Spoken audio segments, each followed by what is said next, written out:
Hey folks, BlackCross here, and today I figure I'd do a little bit of an experimental video. Not to say that this is going to be a continuing trend, but I figured, you know, with all the different stories that tends to come up here and there and stuff like that, I figured, you know what, let's just try to combine all of them into a single video so that way I don't have like a 5-minute video here, a 5-minute here or there, and then the occasional 10 to 30-minute discussion or whatever, just all this different stuff. I figured, you know what, let's just put them all in a single video and make it easier on myself. But anyway, let's go ahead and first start the topic with what happened recently in the past month or so. If you've been following me, you know I've been very heavily excited for Biomutant's recent confirmed release for May 25th of this year.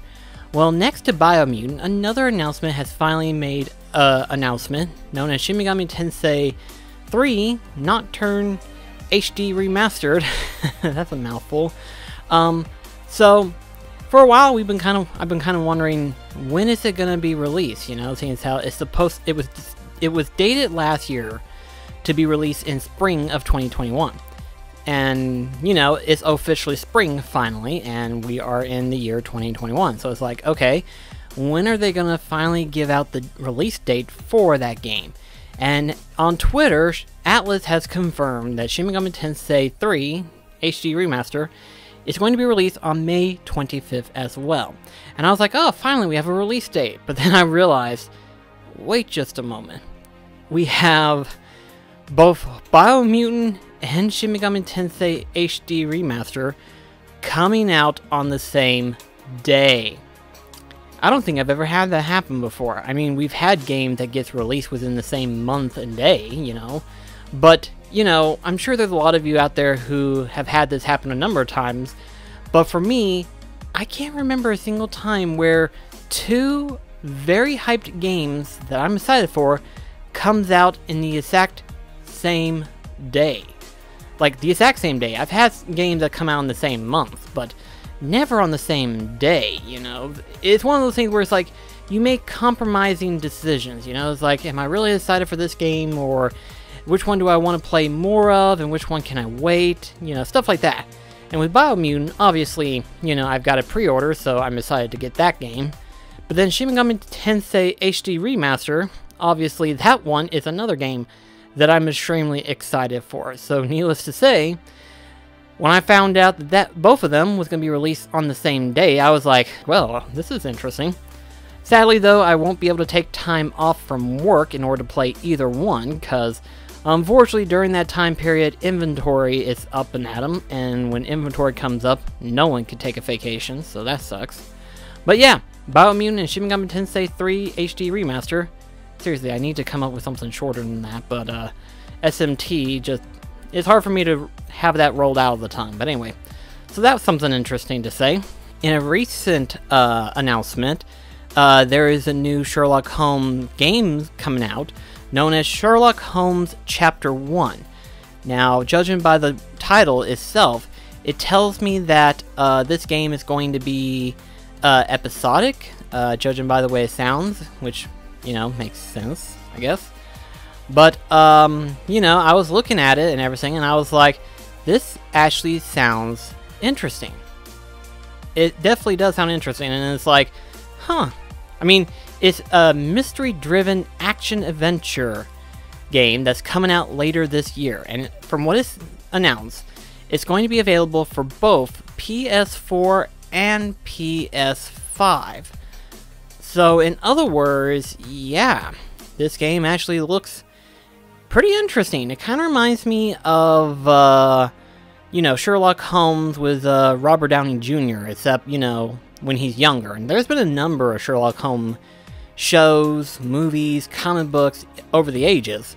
And so, to see another Sherlock Holmes video game, but this one is going to be in chapters, it kind of makes me wonder how it's gonna go, because this sounds interesting. What it does, it does sound interesting, especially the way the trailer showed it. I was like, huh, this definitely looks interesting. I'll definitely have to keep a lookout for this game. But I was like, you know what, I'm sure there's gonna be some other people who are also interested in what this game looks like. So if you want to check it out, there's a trailer I'll leave in the description below. Like I said, looks interesting. Definitely excited for it. A quick little update thing to talk about too as well. In my most video that I talked about with the different press conference that we had, the Nintendo Direct, the State of Play, and Pokemon Direct, we recently had a Square Enix present, and I'm not gonna lie whenever I say this, there wasn't really anything major that they talked about in that Direct. I know there was a lot of people who were probably excited for, like, you know, the Life is Strange, a new Life is Strange game. There's also the fact that the Project Vita, I believe, is now called the Forspoken, but none of them really piqued my interest. Project Vita, also known as Forspoken, it kind of has my interest, but at the same time, it's been kind of slowly losing interest, mostly because I'm a little bit confused with the gameplay still. I'm still, like, trying to figure out, what is it really? Like, is this Gravity Rush? Is this Final Fantasy? I mean, obviously it's its own property, but I mean, it's kind of all over the place with this gameplay. It kind of reminds me of, like, you know, Avatar meets Final Fantasy or something. And I'm not talking about Avatar like, you know, the blue aliens and stuff. I'm talking like Avatar like Aang, the Airbender and stuff like that, you know, where she's able to move nature at will and stuff like that, which I guess sounds interesting, but at the same time, there's too much going on for me to kind of figure out, okay, what the gameplay is going to be like. What are we going to be doing exactly, you know? And plus, I think this game is still a ways off before it gets an official release date. Naturally, obviously, Square is like, hey, this is something to let you know, hey, it's still going to be a thing, and it's going to be its own title now, and all that stuff, but it didn't really pique my interest. And I figured Square was going to talk more about, like, you know, The World Ends With You Neo, since that's supposed to be coming out this year, technically. And I know technically it's a little soon for anyone to make an announcement, but I figured they'd probably talk more about, like, either an up-and-coming Kingdom Hearts title or something like that. Obviously, we probably won't hear anything until probably next year, maybe? Or even maybe even the summer, for that matter, because next year is going to be the 20th anniversary for Kingdom Hearts. Yes, 20th anniversary, so that's gonna be something to, that's gonna be something to keep an eye on whenever it finally does happen, but I figured they were gonna do something like that. Obviously, I guess not. I guess it's too soon to make those type of announcements yet. Maybe they'll eventually announce some more, who's to say. But, yeah, there wasn't really anything interesting in regards to the Square Enix present, but maybe for some people there is, but for me, there really wasn't anything interesting, sadly to say. And so, the next thing that I want to talk about is, of course, Sony has, and of course, this is one of those trademark announcements, and usually whenever you hear trademark announcement, it usually doesn't mean anything. Although a lot of people like to conspiracy, a lot of people like to talk about it and stuff, to kind of see if, like, hey, maybe this might lead to something. And sometimes it does, sometimes it doesn't really, but Sony has trademark, according to the statement, trademark PS1, PS2, and PS3 emulation. Now, the phrasing alone is a bit mixed to some people, but allow me to kind of explain. And what that means is that Sony is doing one of two things. Number one is that Sony is trying to start up a legal battle against a number of people who are doing like emulation in regards to the Sony platform. What was the PS1, 2, and 3? But here's the thing, if you're not making the PlayStation 1, 2, and 3 system anymore, then what's stopping people from, like, you know, doing emulation in that regard? So it's like, I guess it all depends on, like, how you would go about it and stuff. But, according from a lot of people, they're actually looking at it from a different perspective. They're apparently thinking that this could be a trademark for putting emulation for PS1, 2s, and 3s onto the PS5. Now, don't let that get excite you, because, again, this is one of those trademark things where it's like, you know, they talk about it, but sometimes it never actually happens. But should this end up being the case, then PS5s are going to sell out real quickly before we realize it, because, you know, having a PS5 finally be fully backwards compatible was something that everyone wanted before the PS5 actually launched. And unfortunately, you know, Sony has yet to have you know, made an update confirmation saying that, oh yeah, eventually we will have it backwards compatible for PS1s, 2s, and 3s, but they have yet to have spoken that. And for all we know, this could be that they are going to make an emulation for the PS5, or it could be that, you know, they're going to have it to where you can download various of PS1, 2s, and 3s onto the PS5, which hopefully that's not the case. Instead, they can do an emulation that will run the 3 systems. Because I made the argument of saying that, you know, even if they had to charge an extra 20 or 30 bucks per emulation app, I'm sure some of us would pay for that. You know, some of us would actually pay for it. I'm sure some people would argue and say, no, it should have been part of the system to begin with. But here's the thing. A lot of people really, really want this on their PS5s.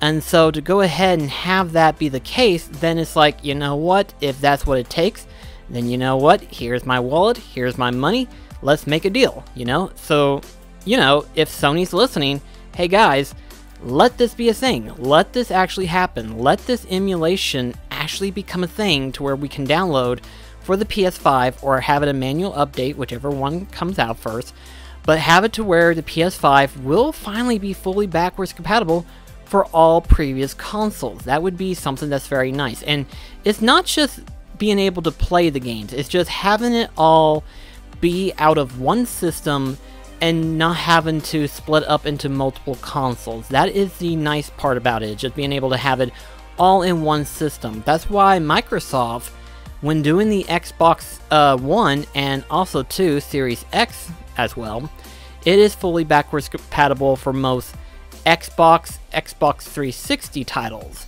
I say most because according to what I've heard a lot of people say, it's not fully backwards compatible. It's like select games, but it's one of those things where it's like, I guess it depends on what games aren't fully backwards compatible. It depends on whether or not if that's going to be the case or not, you know.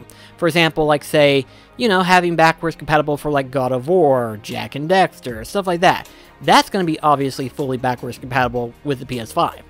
Now, games like Blood Would Tell, or like, say, for example, Rad, Robotic Alchemic Drive, maybe those games might not be backwards compatible because of how rare they are, but it would be nice if they did become backwards compatible. Like, just have it to where the system is emulated and not so much like, oh yeah, you can play the game onto the system, but it has to be a coded requirement to play it, you know, like having the privilege from the previous said team and stuff like that, because some of these teams no longer exist now. You know, you think about it, most of the teams that were made back during the PS2 and PS1 era are no longer in production now.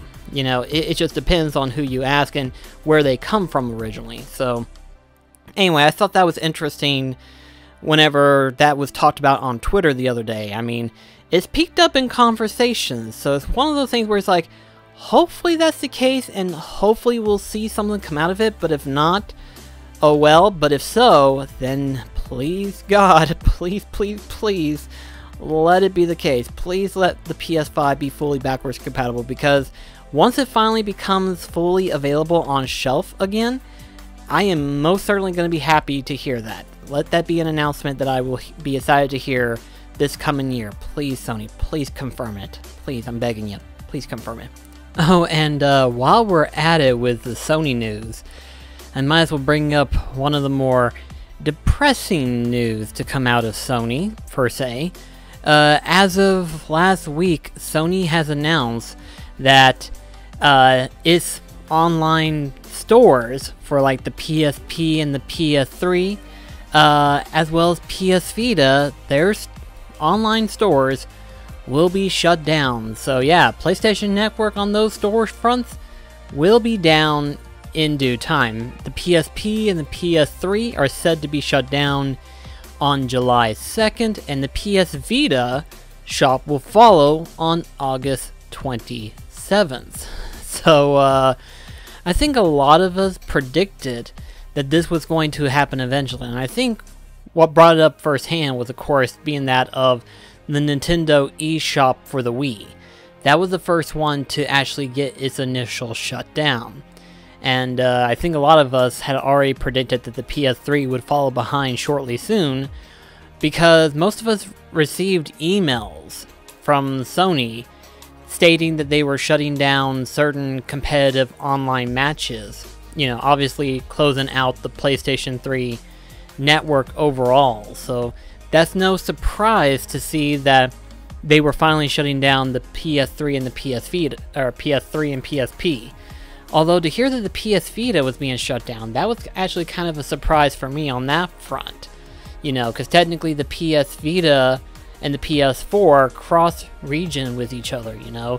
They're more or less what you would call the, I guess the duo system? Like how the PlayStation 3 and the PSP was a combo duo when it comes to the PlayStation 1 games. But the PS Vita was supposed to be like Sony's,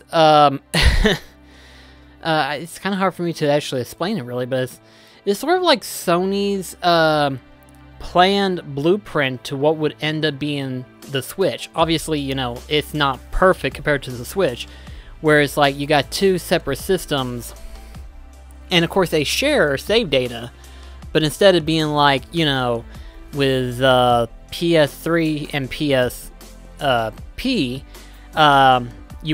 you only had to buy the one game.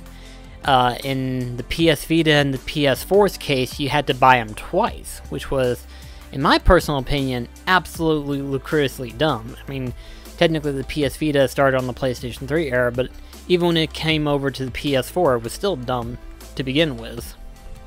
The fact that you had to purchase it twice, and it's like, even if you bought it digitally, which made no sense even that much more, with it, even if you bought it digitally, you could make the argument if you bought it physically, but if you bought it digitally, you still had to purchase it twice.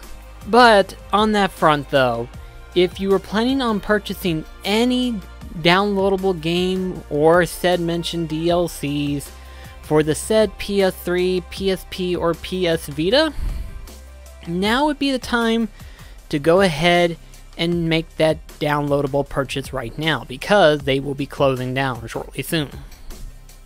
And it sucks, really, it does. Because now we get to add 3 initial system lineups next to the Wii. And, you know, while I can't say anything for the PSP and the PS Vita, the PlayStation 3, while I have my mixed opinions on the system overall, it technically had a good roster of games compared to that of the PS4. Keep in mind, the PS4 is fixing to be overruled by the PS5, because the PS5 just recently came out. So, yeah, it's kind of a shock to see that in terms of, like, PlayStation Classic games, it's got a better lineup than the PS4. The PS4 does have PS1s and PS2 games that you can download from the store.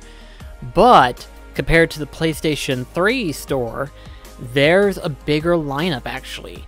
Obviously, you know, you have, like, Final Fantasy VII, of course, with that of many other titles, but there's a lot more PlayStation 1 titles that you can get on that store than you couldn't in the PS4 store, which, you know, that was one of the biggest problems that I had with the fact that both stores was, of course, PlayStation owned, yet they were two separate stores entirely. It never made sense to me, and so when the PlayStation 4 coming up to the PlayStation 5, my biggest hope was that their online store was actually interconnected. And it is, actually, thank goodness. It means that now I don't have to worry about figuring out, okay, how in the world am I going to be able to play, you know, say for example, if you bought a digital version of Bloodborne, you bought it digitally, but then it's like, well, how am I going to get to the PS5? Well, thankfully, it's connected. So in other words, you don't have to worry about repurchasing the damn thing, which is good. It's sad that they didn't do that with the PlayStation 3 to PS4. I don't understand why.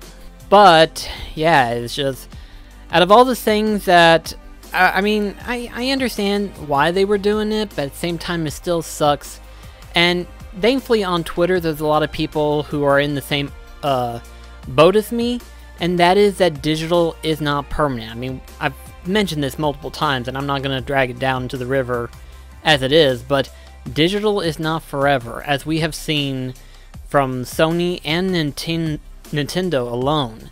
They're going to shut down these storefronts, and what's going to happen whenever they're closed down and these digital-only titles? They're gone forever. Permanently, more than likely. But yeah, if there's a particular game or game set or whatever that you've been wanting to purchase, get them while you still can, because you still have like July 27th until the storefront for the PS3 and the PS Vita is officially closed. Oh, my bad, I messed that up. July 2nd. July 2nd is whenever the PlayStation Store closes for PSP and PS3. Now, PS Vita, you have a little bit more leg room, but it'll be closed on August 27th. So just keep in mind of what's going to happen in the next couple of months. But speaking of Sony and their PS5, you know, obviously the PlayStation 5 is still out of stock on the store shelves, and scalpers, you know, scalpers been buying the living crap out of it, either by using bots in order to buy them and then resell them on eBay, Craigslist, so on and so forth. And it's like, this is ridiculous. So, I mean, I've said this, and I'm sure most people have already said this before, but you can wait until the PS5 comes out on regular shelf. Do not fall prey into the scalper's hand, because the money should go directly to Sony and never to the scalpers. You know, it's one of those things, because they're going to charge $100 or $200, and depending on, you know, how patient they are, they're willing to sell it for double the price. And to me, that's not worth it. If you want to get a PS5 that badly, you can easily wait, because really the only exclusive title that's available for the PlayStation 5 is Demon's Souls. Now, there is the whole conversation of Final Fantasy VII Remake with this Enhanced Edition, followed by the Yuffie DLC that's only available for the PS5, so there's that. But we can wait. We can wait until the PS5 becomes available in stock, because I would rather pay that price and save the rest of the money for, like, say, you know, a second DualSense controller maybe, or like even, say, for example, a couple of games for the PS5, you know, stuff like that. I hope, and Sony has said that there will be more coming out. It's just right now there is a shortage at the moment, and they're trying to meet the demand. It's just going to take some time. But next to the scalpers, there's actually another reason why PlayStation 5 and even Series X for being out of stock all the time, you know? I'm sure you've noticed, and it's like, yeah, I haven't even seen it on shelf since, like, Black Friday. Black Friday was, like, the last time most people saw PS5s and Series X.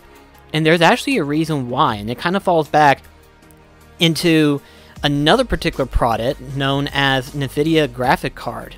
I'm certain some people, some tech nerds, will be familiar with that term, where NVIDIA created a newly highly powered graphics card to run like ray tracing and stuff like that. Now, that particular one isn't the only one that can run ray tracing. There are previous other graphics cards that can do it. I mean, that's why the PS5 and Series X was made, to be matched up to the power of a PC, you know, and be convenient. But there is actually another reason why that all of that is hard to come by. It's because the material needed in order to make the graphics card, you know, there is a shortage of that particular material. I don't know what the material is, but from what I've heard, the material is so short that they're having a hard time trying to keep up with production to make these graphic cards so that they can make these systems and stuff. So that's why there's been a shortage of PS5, Series X, and graphics cards. But there's actually another reason why too. And that's, of course, people buying graphic cards in order to do data mining. Now, we're not talking data mining like breaking into a game, opening up the files and stuff and looking into it all and stuff like that. No, I'm referring to like Bitcoin, cryptocurrency, Dogecoin, or whatever. There are people that are using these graphic cards in order to mine cryptocurrency, because right now cryptocurrency is like a big stock market talk right now. So whenever I found this out, I was like, this sounds interesting, and then I thought about it and I was like, this actually kind of lines up well with why everything else is so low right now. And yes, it's going to be a while before we see more PS5, Series X, and then depending on some people, it will be a while before we get graphic cards to be remotely available, because some people are buying them up, using them, and then probably reselling them for like high dollar value, you know. It's like I was watching Linus Tech Tips, and he was talking about how some graphic cards are now being run for like $600-700. A graphic card by itself. It's not even the highest, much less the outward performance of a graphic card. No, it's like regular graphic cards that you wouldn't think to yourself, yeah, it can run ray tracing, and it's like, holy shit, that's ridiculous. So it's kind of interesting of how all of this is kind of domino affecting itself and colliding into this like little theory. I mean, it's not 100% accurate, but these little bits do kind of add up, and they do kind of match up with what's going on right now, especially with the trend with like PS5 and Series X running out of stock all the time, and considering the fact that they are running PC components in order to match up to that of a PC powered computer, you know, something that can run at like 4 to 8K ray tracing, lighting, and whatever else. There's a whole list of stuff that's required and everything like that in order to run these two systems alone. But it's like, oh boy, that's a that's a lot going on right there. It's like, oh my gosh, that's impressive. But still at the same time, that's like, that's ridiculous. Hopefully they'll get this resolved, and hopefully by the time it gets to be holiday season again for this year, PS5 and Xbox Series X will be back on store shelf, especially with everyone finally getting the vaccination shots, and everything will be fully functional again. Hopefully, we're slowly getting back to normal. It's just, it's taken us a year already, and hopefully within the next 6 months, hopefully 6 months or so, we'll be back to fully running again. I'm hoping. I would love to not have to wear my mask and having to follow these guidelines, because I think that's the most depressing thing to hear is COVID-19. And of course, one final thing that I want to go ahead and talk about is, of course, in regards to, you know, video scheduling and stuff like that. Obviously, I'm taking a break on BlackCross favorite games. When I resume again, we will be playing through Pokemon Coliseum on that channel, so be sure to look out for that. And then, of course, on my main channel, obviously, I've been doing PlayStation 2 Legacy still, you know, still trying to do a number of videos. I probably will be regularly uploading PS2 Legacy episodes like twice per month, so just be aware it might not come up as often as normal, but, you know, trying to record as much as I can, and with the busy schedule that I've got going on right now, you know, I rarely have time to do whatever I need to do in order to get stuff done. I mean, I still got house chores to do, and then I still have a job, so it's not easy keeping up with the schedule and everything. But then also, too, next to that, there's also Twitch streaming, which we're still streaming Dragon Quest XI, you know, still trying to platinum that. We're getting close, guys. We're slowly getting close to platinuming that game. So if you want to check out the stream, be sure to check it out. It'll be on the description box below. And you know what? I've been kind of behind on my collection games, you know, posting videos in regards to like, hey, here's a list of games that I've recently gotten in my pickups and stuff. I've been so behind on that. I think instead of like doing a video, I'm going to start, you know, taking pictures and uploading them onto Twitter, showing, hey, this is the most recent game that I've added into my collection and stuff, you know. Now, of course, if I'm going to do an unboxing of it, naturally there will be an unboxing like I did with the Geralt of Rivia from Dark Horse figure.